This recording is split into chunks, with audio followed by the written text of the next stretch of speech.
As expected, more corrupt Democratic senators are coming out of the woodwork to go against some of the progressive Democrats' efforts to lower prescription drug prices. The latest is Senator Bob Menendez, who's so corrupt that he was previously indicted on corruption charges. More on that later. But first, let's hear what he has to say about the budget reconciliation bill, which includes the possibility for Medicare to negotiate lower drug prices directly with pharmaceutical companies. So as the Wall Street Journal reports, concerns for Senator Sinema and Senator Robert Menendez and a handful of conservative, let's get it straight, conservative House Democrats have complicated one of the package's most popular provisions, allowing Medicare to negotiate directly with pharmaceutical companies to lower the cost of prescription drugs, which, by the way, would save US taxpayers a whopping $500 to $700 million over the next decade. Okay, it would save money. In fact, it's one of the pay-fors in Biden's agenda. But Manchin's against it, Sinema's against it, Menendez is against it. The push is central to the package overall because it raises hundreds of billions of dollars. By the way, billion. I think I might have said million. So 500 to 700 billion dollars over the next decade. Billions of dollars for the federal government that lawmakers hope to tap to pay for other healthcare programs. Paring it back could force Democrats to scale down some of their other plans to broaden Medicaid coverage, extend beefed up Affordable Care Act subsidies, and expand Medicare benefits to include dental, hearing, and vision. So understand that pay for that's in the legislation as we speak has a domino effect on other provisions in the bill. If they do away with that, then it means it's gonna have an impact on other healthcare related measures or provisions in the budget reconciliation bill. And by the way, of course, Menendez is incredibly corrupt.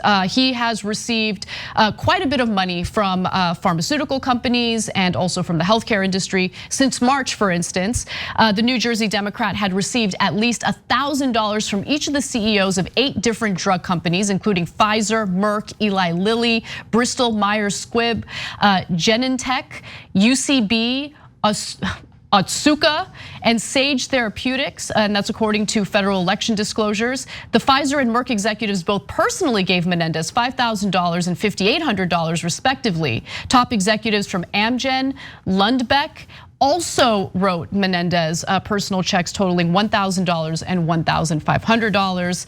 And just for your viewing pleasure, here are the top industries that donated money to Menendez between 1991 and 2022. Of course, health professionals is at the top of that list, including lawyers and law firms. And as I've mentioned before, whenever you see lawyers and law firms on the list of top industries, just know that that's a way of funneling dark money to candidates. Usually the donors will donate the money through the law firms to kind of conceal that they're giving to these politicians. Yep. All right, so there's 2 elements here. One is the general corruption, and then one is about Sinema and how she might throw a monkey wrench into this whole thing. I've told you from day one, she's the one person who might scuttle the entire bill and get nothing at all, okay? So first, the general corruption. Now, negotiating drug prices is favored by about 90% of all Americans. It can't get any more popular than that. In fact, in West Virginia, where Joe Manchin's from, is supported by 80% of all people of West Virginia, including Republicans, independents, etc. right? So intensely popular for a logical reason. We're needlessly paying $500 to $700 billion extra on top that we don't need to, and nobody wants to do that. You want to be able to buy the drugs and live. This is so obvious, right? And in the past we've gone over their BS excuses. Oh, well, that means that over the next 10 years we can only produce over 97% of the drugs we are planning to produce. That's your best case scenario? Like that's your best argument? Ooh, wow, what a problem with innovation. All of it is lies. None of it is close to true. This is as close to open corruption as you could possibly find. These senators are clearly getting money funneled to them from healthcare companies. Anna just showed you Menendez. Earlier we showed you about $1 million going to Kristen Sinema. This is open auction buying our politicians right in front of our eyes. It's the most amazing thing you'll ever see. And so America, unfortunately, the most corrupt country in the world because we legalize bribery. And you're seeing that legal bribery right now.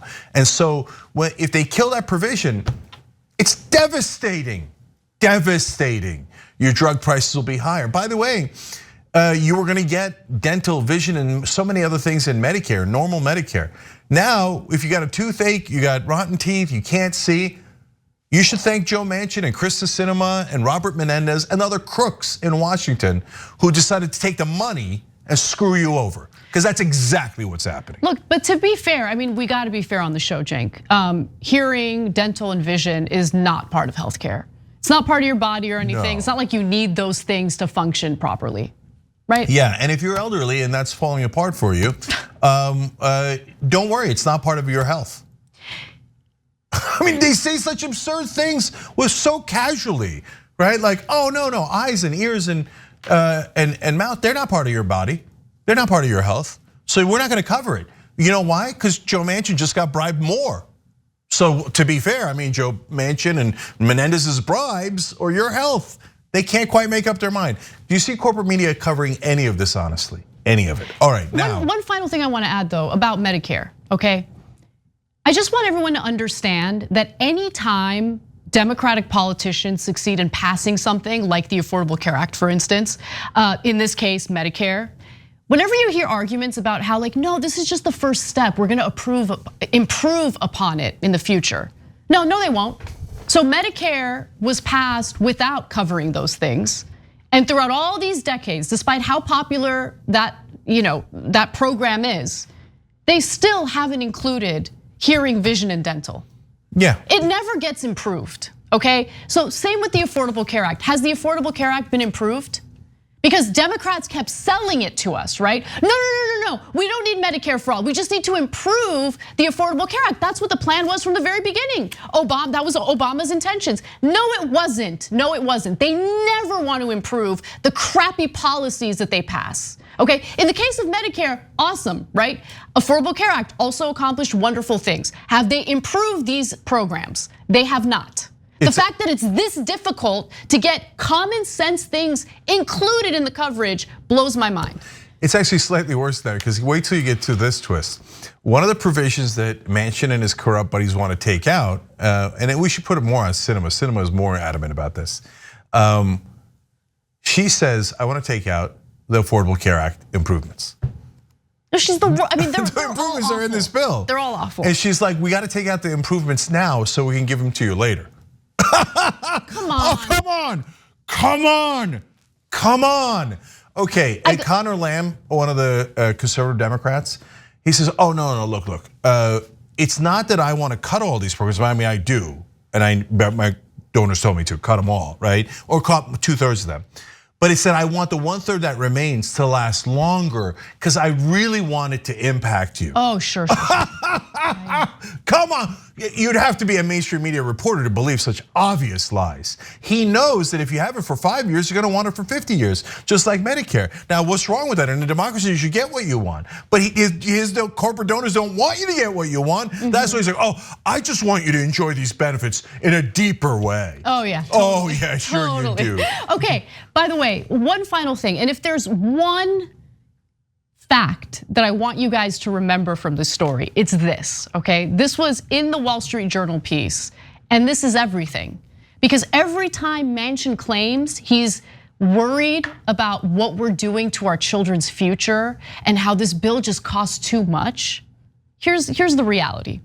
Manchin has said the bill shouldn't spend more than $1.5 trillion, even if its cost is offset by other revenue. That's it. He knows that there are pay-fors. He knows that there are pay-fors. He doesn't like the pay-fors. He doesn't want to increase taxes. So anytime you hear about like the fiscal irresponsibility of this legislation, just understand that what he's really concerned about is having to personally pay his fair share in taxes. Let's keep it real, he's rich as hell. And also he doesn't want his donors to have to pay more in taxes because his donors pay him to be against that. And my final point is that, as I've been telling you literally for months now, Manchin at the end is going to negotiate the best deal for himself and for his donors, okay? But he's likely to do a deal that's his track record, right? Sinema, on the other hand, just wants to be famous. And I don't know that she has any cogent real demands. So here's the monkey wrench that could destroy everything. Sinema, this is in the middle of the Axios story, they casually put it as a bullet point when in fact it's everything. Sinema told lawmakers she will not vote for the social spending plan until the House passes the infrastructure bill. Okay, well, that's the reverse of what progressives have said, so that means they're in a standoff. There's Sinema saying you have to pass my bill, which just gives money to corporations, and later trust me that I'll pass your bill. Which there's a 0% chance she would. That's a flat out, there's no anybody who trusts Kristen Sinema is a fool. There's no way she's gonna vote for that bill, okay? On the other hand, progressives would vote for her bill instantly if she voted for theirs. Everybody knows that the progressives would never screw over corporate Democrats. Look, I might counsel otherwise, but there's no way that they would go back on their word. And Sinema knows it, Manchin knows it, everybody knows it, right? So Sinema is basically saying, no, I'm the one person who's gonna hold it up and say, I want my order, and so I win either way. You vote for my bill first, and I don't vote for yours, or we don't vote on either. So that is the exact kind of warrior that corporations were rooting for, and they found it in the Democratic senator from Arizona. Thanks for watching the Young Turks, really appreciate it. Another way to show support is through YouTube memberships. You'll get to interact with us more. There's live chat emojis, badges. You've got emojis of me, Anna, John, JR. So those are super fun. But you also get playback of our exclusive member-only shows and specials right after they air. So all of that, all you gotta do is click that join button right underneath the video. Thank you.